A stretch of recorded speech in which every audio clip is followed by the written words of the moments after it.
For I am about to create new heavens and a new earth. The former things shall not be remembered or come to mind, but glad and rejoice forever I am creating, for I am about to create Jerusalem, as a joy, its people as a delight. I will rejoice in Jerusalem and delight in my people. No more shall the sound of weeping be heard in it, or the cry of distress. No more shall be in it an infant that lives a few days, or a person who does not live without a lifetime. For one who dies 100 years will be considered a youth, and one who falls short of 100 years will be considered accursed. They shall not build houses with and inhabit them. They shall plant vineyards and eat their fruit. They shall not build and another inhabit. They shall not plant and another eat. For like days of the trees shall days of my people, and my children shall long joys of their hands. They shall not vain or bear their children for calamity. They shall be offspring blessed by the Lord, and their descendants as well. Before they call, I will answer. They are yet speaking, I will hear. The wolf and the lamb shall feed together. The lion shall eat straw like the ox, but its serpent shall be dust. They shall not hurt or destroy on my holy mountain, says the Lord.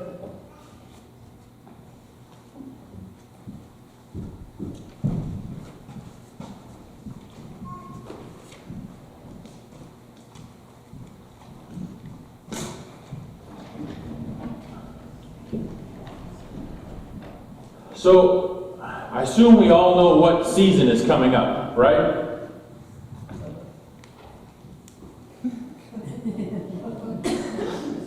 As we zoom past Thanksgiving and we move into the Hallmark Christmas season, we'll be in the holiday season.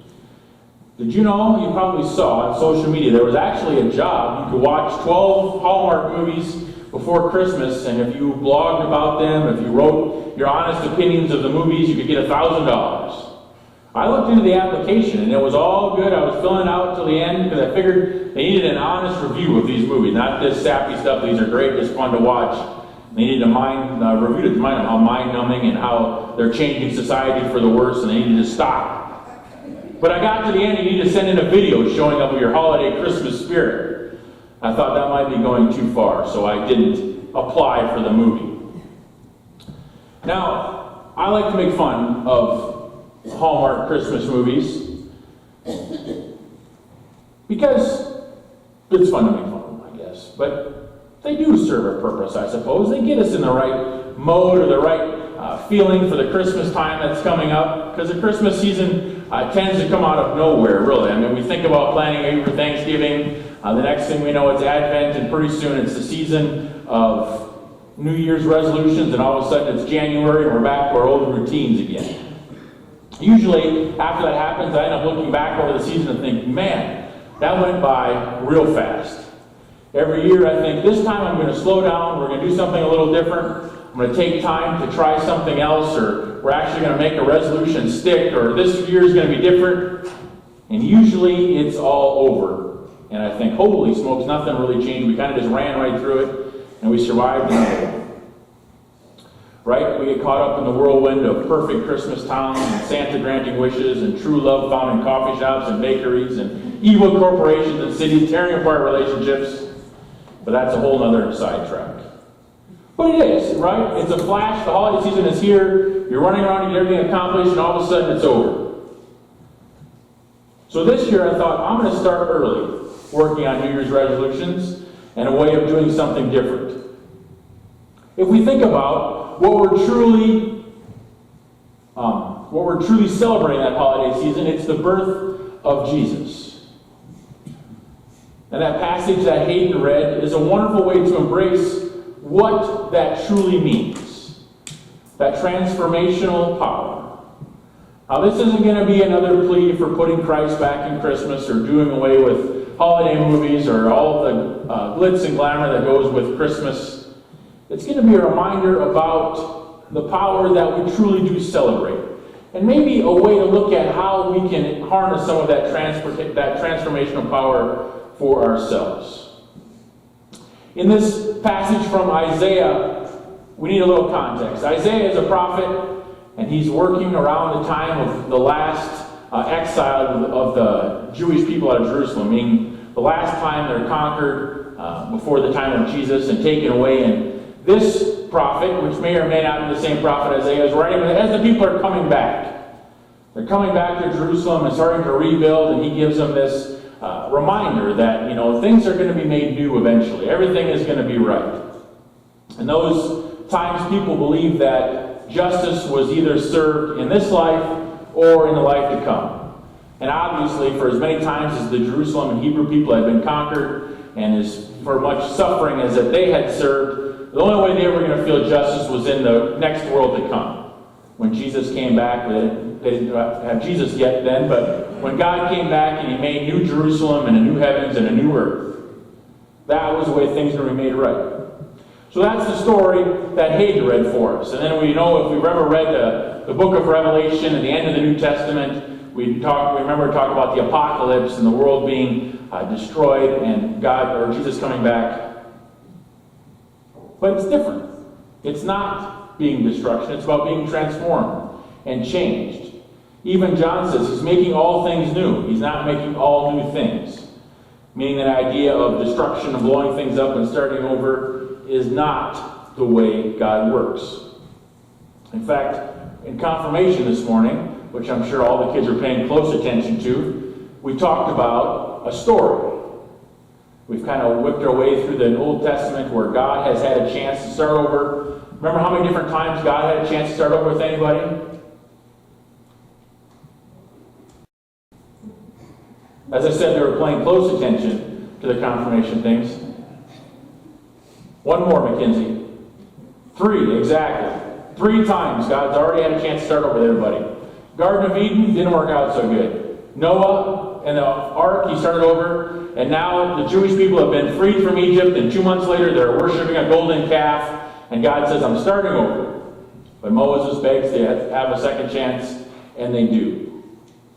And the history goes on and on like that, where God doesn't just destroy everything and start over. God chooses to work through and to change, and for whatever reason, continue to use us as agents of change.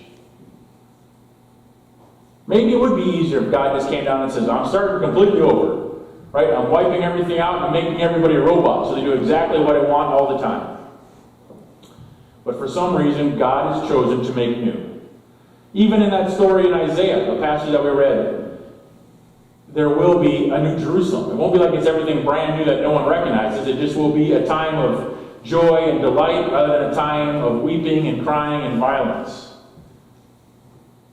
So that awesome transformational power is something that God wants to work through us. That transformational power was born in a manger. It's just waiting for us to tap into it. But that's the hard part. God doesn't just come down and snap God's fingers and say, everything is new. Everything is fine. We have to do some work on our part.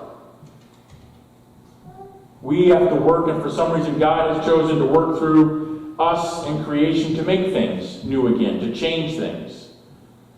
As evidenced by stories in the Bible that God is always providing a way back through us. That's why Jesus was born and lived and died and then rose again. Because God was providing a way back to it. But we have to work in that transformation. And you know what? Change is hard. Changing behaviors is even harder. Tracy's been working for 18 years to change behaviors. But I still insist on foot rubs and glasses of wine and candles every evening after supper. She keeps insisting that it's just too much, but I say no, nothing is too much for her. Change and habits are hard, right? As I talked about, the flow of the Bible. Basically, it's God makes something great. People are good for a while. People screw up. God provides a way back, usually through an unwilling prophet. People are good for a while. People screw up. God plans or provides a way back to an unwilling prophet. Things are good. People screw up. It's a repetitive cycle since the beginning of time. And it sounds probably kind of familiar. We get set some of our same patterns and our same way of being that we don't even realize. We act that way sometimes. I was reading some commentaries for this, and one commentary gave a reason, a scientific study on the way we get stuck in ruts. And this study said that approximately 93% of our thoughts are repetitive and useless. And out of that 93%, 80% of those thoughts are negative. So is it any reason to believe, or is it any stretch to know why we're stuck in ruts and patterns?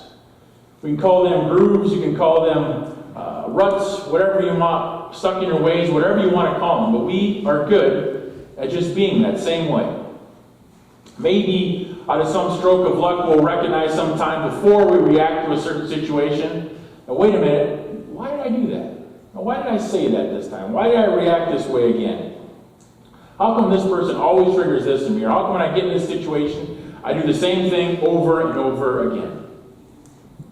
That's because we're wired, it seems, to be stuck in the past.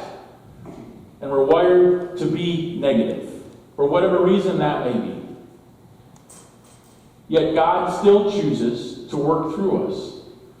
God still chooses to want to give us that transformational power to change those things. So how do we do that?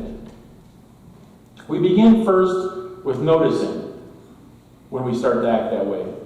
Maybe the gift of a holy pause in our day to catch ourselves in the middle of a pattern response and maybe try a different way. To practice doing it a different way. And I say practice because it takes practice to learn a new behavior. It takes practice to change. It takes practice to do it a different way. 99.9999% of the time, transformation doesn't happen overnight. What did I heard? If you wanted to start a new behavior, you got to practice it 19 times in a row. And then it becomes more of a habit. Because it takes practice. And that's the hard part. We want to get up and just have it change. We want to say and pray and make it better, and we want God to come down and snap God's fingers and transformation has happened. But that's not how it works. God chooses to work through us to help make things new.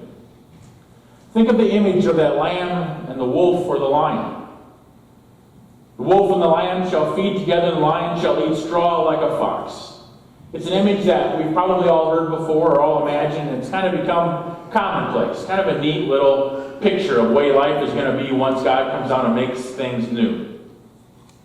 But if you take a look at that transformation, it's kind of disorienting. It's pretty powerful, and it's pretty disruptive to the way things are supposed to be. It talks about the need for God's grace and our work to change even the most ingrained ways and strongest patterns. So let's start with that wolf, right? Can you begin to imagine the wolf's confusion at first thinking, that first urge to sit down at the table and eat with the lamb? Without the lamb being the main course. Right? What would the wolf's mother think? What would the friends of the wolf think? What would other wolves think as the wolf sat down and ate with the lamb instead of eating the lamb? Right? The wolf had to stick his neck out a little bit. To make change would have been hard. It would have kind of put him out there as a way to be made fun of, or as a way of wondering, what in the world are you doing? This will never work. But he had to begin at one time. What about the lamb, right? Had been taught his or her whole life that to stay away from that mean, hungry wolf. Run anytime you see them, right? They're dangerous. But what about that strange thought that bubbles up inside of the lamb that says, I'm going to invite that wolf over to play. I'm going to ask him to come romp in the grass with me. What would the lamb's parents think? What would the lamb's friends think? What would other lambs and sheep think to that idea, that invitation? They would think they're nuts, right? Going against the grain, doing the hardest thing is not easy, obviously. And it probably didn't work all the time. I imagine some lambs got eaten. I imagine some wolves didn't want to accept the invitation. Think about the lion, if he's going to eat grass for the first time. How disruptive and different that would be, putting himself out there saying, what are you doing eating that stuff? That's not who you are, that's not the way we are. Yet at some point, somebody has to do it first to begin the transformation. That's what those images are. That change and that transformation is disruptive. It's hard. The lion and the wolf and the lamb all had to change ways that they had been taught for hundreds and thousands of years probably. Instincts that had gone against everything they were going to do something radical and something different. Now, obviously, the transformation that God's talking about is not lamb and sheep and wolves. He's talking about us. And those are metaphors for our lives. Well, if we want to make that change, it's hard. It's one time, one new possibility, one trusting of God's presence and God's grace, one time of doing things a little differently. So as we move quickly into this holiday season, let's truly see times for change. Who can we reach out to? How can we respond differently this time? Where can I help? When we begin to find those little ways and recognize ways that we can be different, then transformation can begin. It won't be instant. It won't be quick. It might require us going against the grain, doing something a bit out there and a bit different. But if we want true change and true transformation, that's exactly what we have to do. God asks us to do what's hard, and then God rewards us with God's presence and God's grace and God's forgiveness. Even when we start and stop and start and stop and start and stop again, God never gives up on us. Let's never give up on God and the transformation and the power that God offers.